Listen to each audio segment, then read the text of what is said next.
Today I'm going to be reviewing YUMONDEARs. These are them right here. This is what they look like. F1 Bluetooth headphones over the ear, very comfortable padding.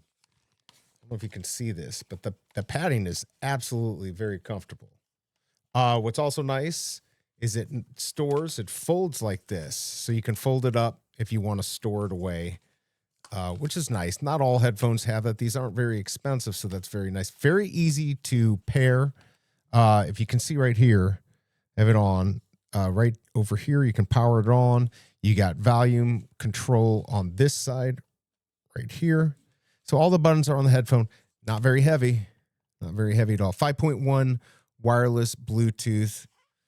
I like the fact that it's foldable. Deep bass. It does have pretty decent sound for the price. It also not only comes with the charging cord, but it comes with these. So you can actually plug it directly. So if you don't want to use it wireless, which I really like, this is not an expensive thing for them to do. Right there, you can plug it in. So if you lose power, your Bluetooth, whatever, you still have sound. So very smart. And of course, you get the charging cables with this. This does really well on Amazon.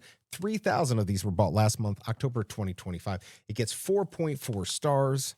And there you go. 609 reviews. And these are actually really comfortable. Comes in a few different colors if you want to look at those. I hope this review helps, and I'll see you next time.